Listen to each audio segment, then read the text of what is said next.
তোমাকে ডাকি যদি একবার আল্লাহ, আমাকে কাছে টানো বারবার। দুনিয়ার বুকে আমি এক মুসাফির, বুনে যাই প্রতিদিন গুনাহের জাল। দুনিয়ার বুকে আমি এক মুসাফির, বুনে যাই প্রতিদিন গুনাহের জাল। তোমার দয়া প্রভু জানি সীমাহীন, কলবে দাও জেলে ইমানের নূর। বেলা শেষে কেউ নাই সান্ত্বনা তোমাতে, বেলা শেষে কেউ নাই সান্ত্বনা তোমাতে। তুমি ছাড়া নাই কেহ এ আমার আল্লাহ, আমাকে কাছে টানো বারবার। তোমাকে ডাকি যদি একবার আল্লাহ, আমাকে কাছে টানো বারবার। বিরহের ব্যথা গুলো বাড়ে প্রতিদিন, তুমি ছাড়া কে বলো করে দিবে দূর। তোমার দয়া প্রভু জানি সীমাহীন, কলবে দাও জেলে ইমানের নূর। বিরহের ব্যথা গুলো বাড়ে প্রতিদিন, তুমি ছাড়া কে বলো করে দিবে দূর। তোমার দয়া প্রভু জানি সীমাহীন, কলবে দাও জেলে ইমানের নূর।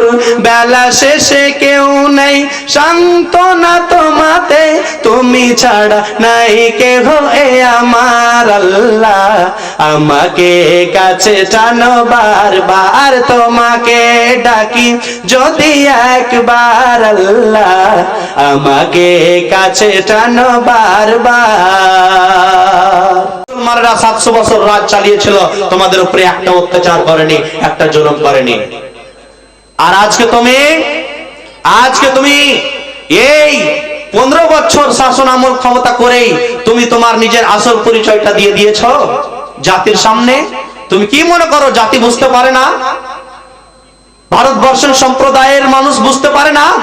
তুমি সম্প্রদায় নিয়ে রাজনীতি করো।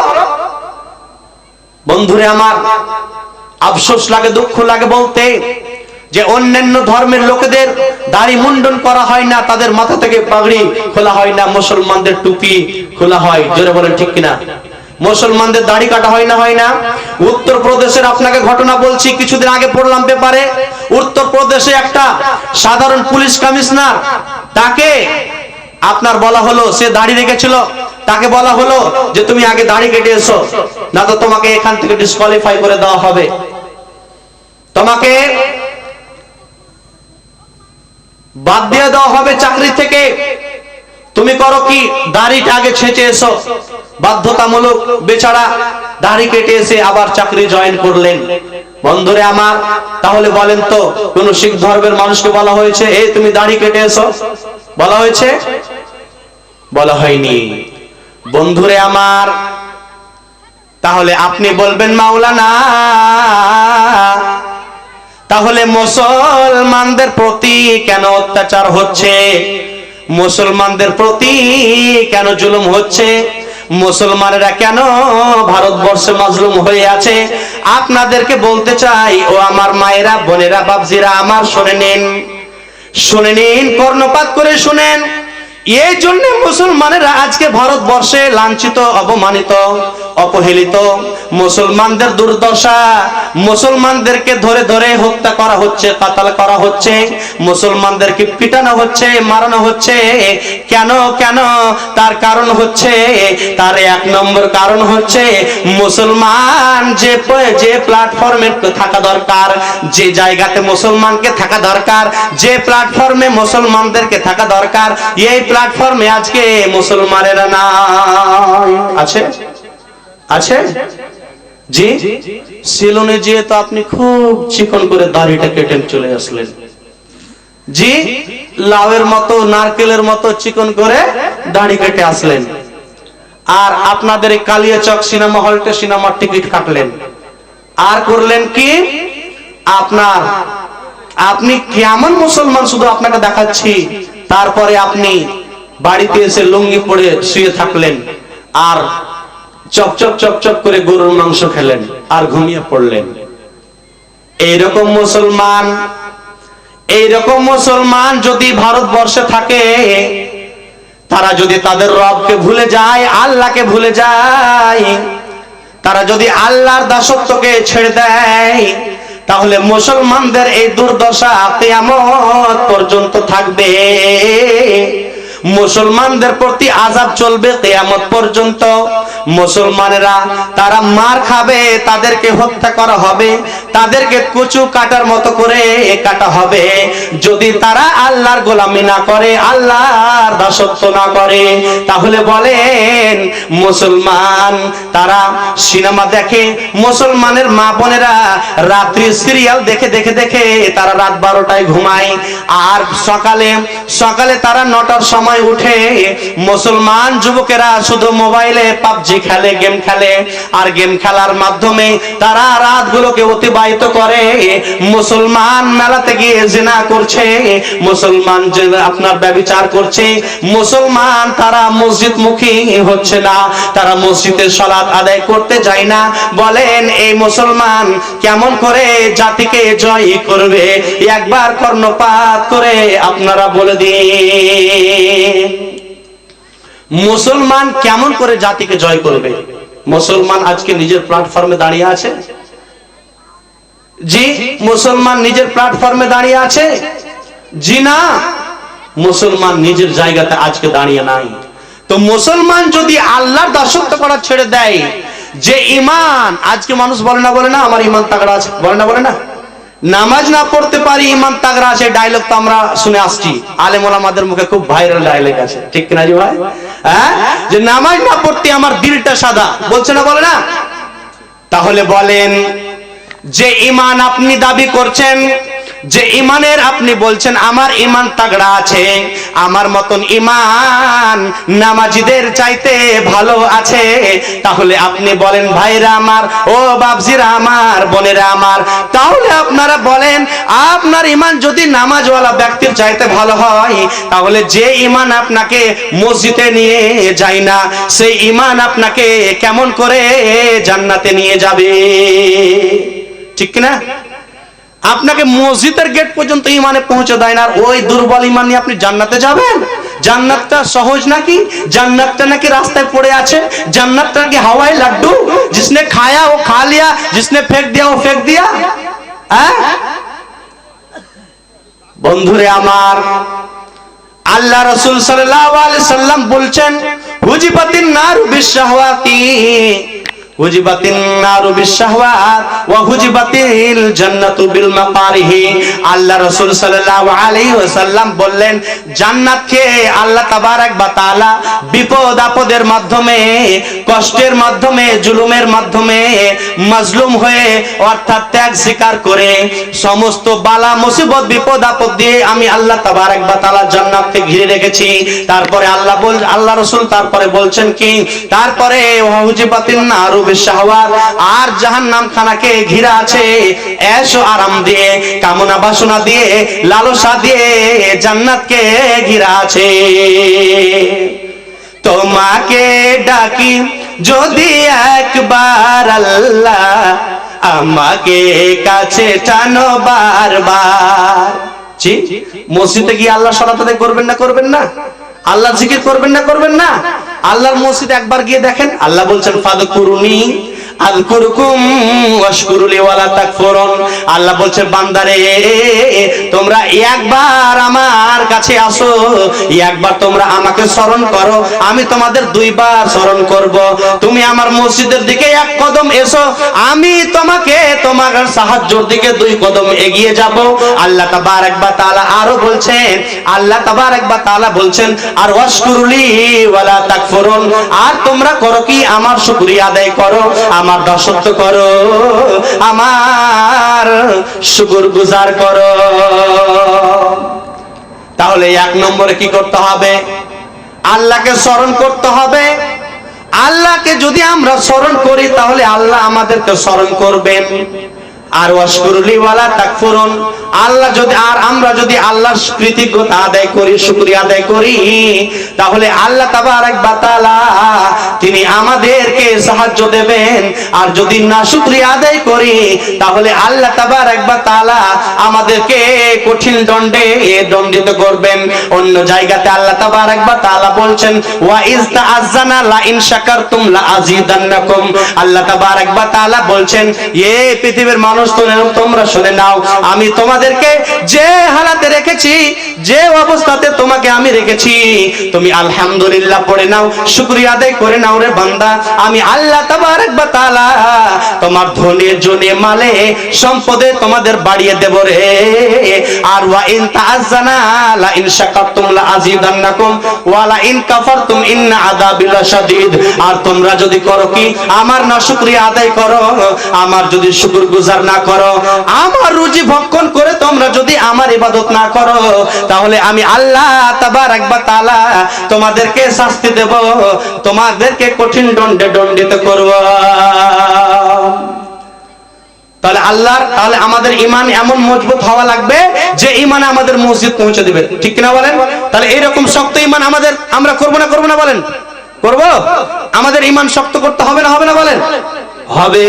আর যদি না হয় কি হবে? আমাদের ঈমান যদি মজবুত না হয়, ও ভাইরা বাপজিরা মায়েরা আমার, কর্ণপাত করে শুনেন, আমাদের ঈমান যদি মজবুত না হয়, ঈমান কি করে মজবুত হবে? আল্লাহর দাসত্ব করতে হবে, আল্লাহ তাবারক ওয়া তাআলার ইত্তেবা করতে হবে, আল্লাহ তাবারক ওয়া তাআলার ইত্তেবা করতে হবে, আল্লাহ তাবারক ওয়া তাআলার দাসত্ব করতে হবে, আল্লাহ তাবারক ওয়া তাআলার নামাজ আদায় করতে হবে।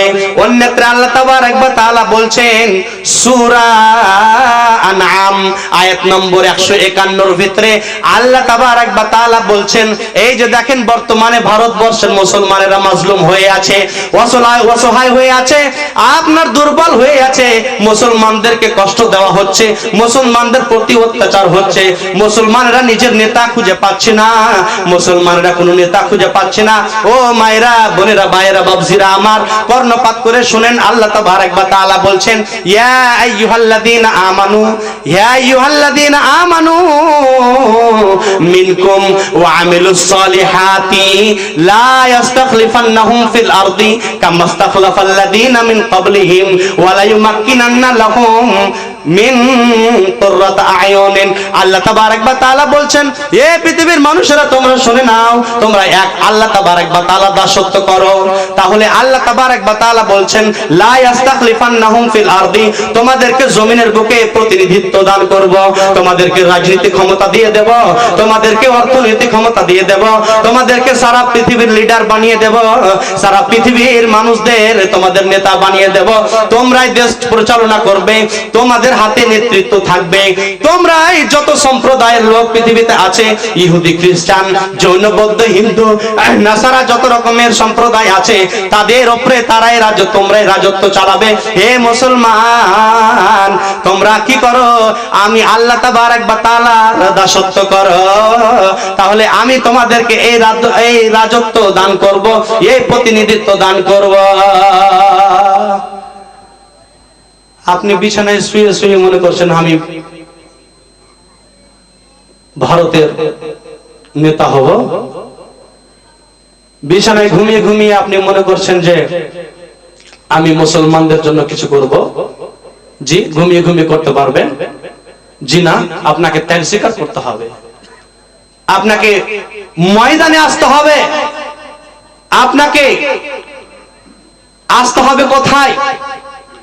ময়দানে আসতে হবে, স্পটে আসতে হবে, দিয়ে আল্লাহ তাবারক ওয়া তাআলার দাসত্ব করতে হবে। দাসত্ব করার পরে করবে কি? আল্লাহ তাবারক ওয়া তাআলার সহযোগিতা আসবে। আর যদি আল্লাহর দাসত্বকে তুমি ছেড়ে দাও, আল্লাহর সহযোগিতা আসবে না। আল্লাহ তাবারক ওয়া তাআলা বলছেন, ইয়া আইয়ুহাল্লাযীনা আমানু ইন তানসুরুল্লাহ ইয়ানসুরকুম ওয়া ইউসাব্বিত আকদামাকুম। আল্লাহ তাবারক ওয়া তাআলা বলছেন, হে মুমিনেরা, হে ঈমানদারেরা, তোমরা আমাকে সাহায্য করো, আমি তোমাদের সাহায্য করব। আচ্ছা বলেন তো, তাম মুসলমানদের দম আছে, হিম্মত আছে আল্লাহকে সহযোগিতা করার? আছে জি ভাই? আছে? আমরা আল্লাহকে সহযোগিতা আপনার করতে পারবো? জি পারবো। জিনা। আমরা আল্লাহকে সহযোগিতা করতে পারবো না, অথচ আল্লাহ তাবারক ওয়া তাআলা বলছেন তোমরা আমাকে সাহায্য করো, আমি তোমাদের সাহায্য করব। সাহায্য মানে এখানে মুফাসসিরগণ বুঝিয়েছেন, সাহায্য মানে আল্লাহ তাবারক ওয়া তাআলার হক আদায় করা।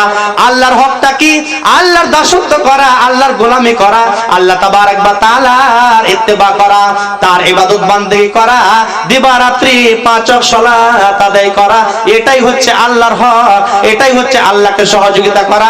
আল্লাহ যখন সহযোগী আপনি হয়ে যাবেন, তখন আল্লাহ তাবারক ওয়া তাআলা তোমাদেরকে সাহায্য প্রদান করবেন। ওয়া ইউসাব্বিত আকদামাকুম, আর তোমাদের পাগুলোকে প্রতিষ্ঠিত করে দেবেন ক্ষমতার দ্বারা দিয়ে, তোমাকে আপনার পথ দিয়ে, ক্ষমতা দিয়ে তোমাদের পাগুলোকে প্রতিষ্ঠিত করে দেবে। তাহলে আজ থেকে আমরা যারা বেনামাজি এখানে বসে আছি, আমরা সবাই সালাত আদায় করব। জোরে বলেন ইনশাআল্লাহ। আজ ফজর থেকে স্টার্ট করবেন তো? জি ইনশাআল্লাহ বলুন, আজ ফজর থেকে আমি নামাজ আদায় করব। আমার মুসলমান ঘরের মা বোনেরা, আজকে আমরাও আল্লাহ তাবারক ওয়া তাআলা দাসত্ব থেকে ভুলে আছি। আমরা রাসূল চিনতে পারিনি, আল্লাহ তাবারক ওয়া তাআলার অনুগ্রহ আর নিয়ামতকে আমরা নিয়ে ভাবনা চিন্তা করি না। আমাদেরকে 2টি হাত দিয়েছেন, 2টি কর্ণ দিয়েছেন, 2টি চক্ষু দিয়েছেন, আমাদেরকে দেখার জন্য 2টি চোখ দান করেছেন। আর আল্লাহ তাবারক ওয়া তাআলা বলেছেন তোমাকে আমি এত সুন্দর ডিজাইন দিয়ে ক্যাটাগরি করে সৃষ্টি করার পরে তোমাকে 2টা পথ দেখিয়ে দিয়েছি। ওয়াহাদাইনাহুন নাজদাইন, তোমাকে আমি 2টা পথ দেখিয়ে দিয়েছি। এবার তোমার এটা ব্যক্তিগত ব্যাপার, এবার তুমি কোন পথে চলবে? আল্লাহ তাবারক ওয়া তাআলার পথে চলবে না ইহুদি খ্রিস্টানদের পথে চলবে? বন্ধুরে আমার, তাই আমরা দিবারাত্রি 5 ওয়াক্ত ফরজ আদায় করব তো, সালাত আদায় করব তো? জোরে বলুন ইনশাআল্লাহ করব। তোমাকে ডাকি যদি একবার আল্লাহ, আমাকে কাছে টানো বারবার। তোমাকে ডাকি যদি একবার আল্লাহ, আমাকে কাছে টানো বারবার। যদি পথ ভুলে যাই আমাকে দিও ঠাই, যদি পথ ভুলে যাই আমাকে দিও ঠাই, দিও দিশা এইটুকু আবদার আল্লাহ, আমাকে কাছে টানো বারবার। তোমাকে ডাকি যদি একবার আল্লাহ, আমাকে কাছে টানো বারবার। দুনিয়ার বুকে আমি এক মুসাফির, বনে যাই প্রতিদিন গুনাহের জাল। দুনিয়ার বুকে আমি এক মুসাফির, বনে যাই প্রতিদিন গুনাহের জাল। তোমার দয়া প্রভু জানি সীমাহীন, কলবে দাও জেলে ইমানের নূর।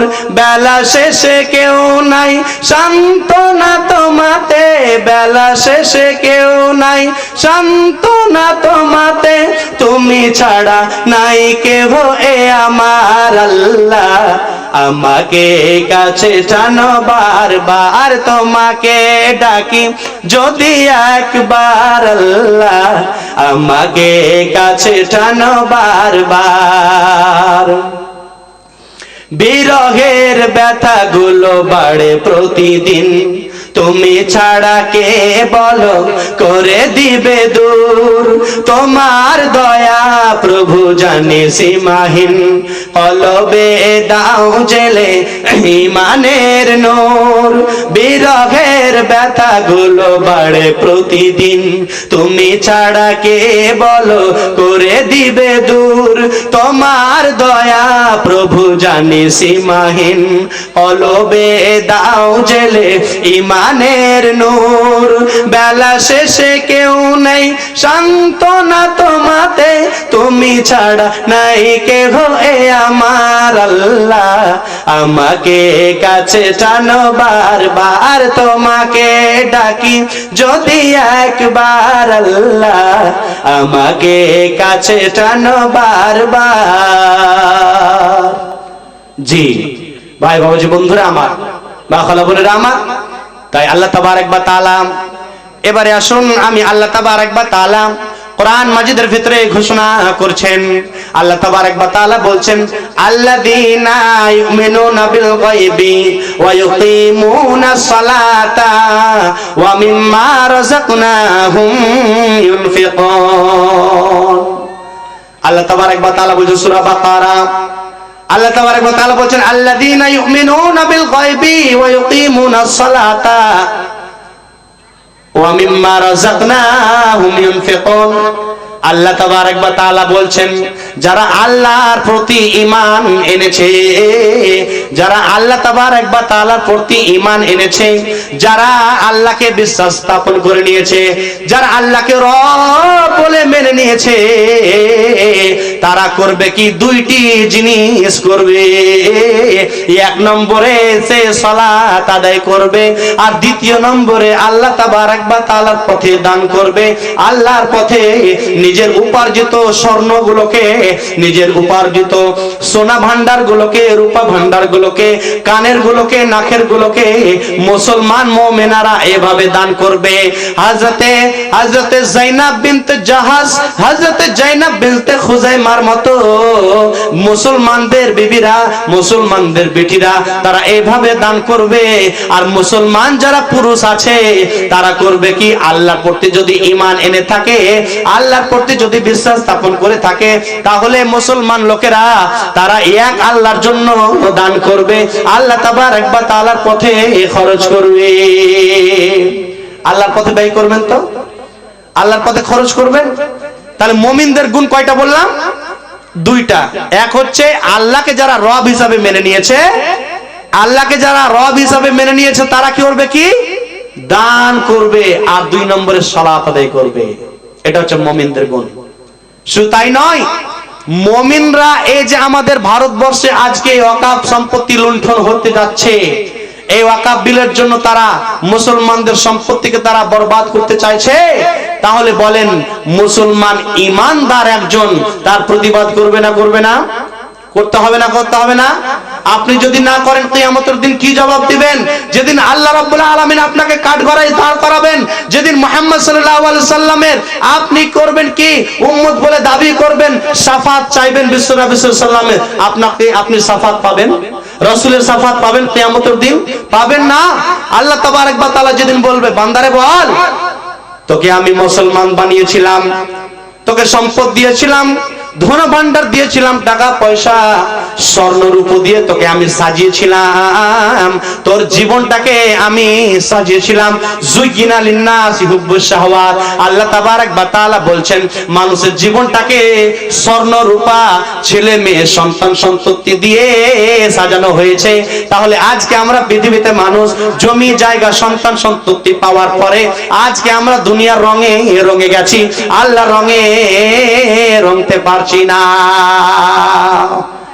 আল্লাহর রঙে রঙার জন্য কি করতে হবে? দুইটা কাজ করতে হবে। এক নম্বর সালাত, দ্বিতীয় নম্বর আল্লাহর পথে দান করতে হবে। এই যে মুসলমানদের প্রপার্টি মসজিদ লুণ্ঠন হয়ে যাচ্ছে, আল্লাহ বলছেন একজন ঈমানদার মানুষ যদি থাকে, তার ভিতরে যদি ঈমান থাকে, ওই ঈমানদারেরাই মুসলমানের প্রপার্টিকে হেফাজত করবে। আল্লাহ বলছেন, ইন্নামা ইয়ামুরুকুম মাসাজিদাল্লাহি মান আমানা বিল্লাহি ওয়াল ইয়াউমিল আখির ওয়া আকামাস সালাতা ওয়া আতাজ যাকাতা ওয়া লাম ইয়াখশা ইল্লাল্লাহ।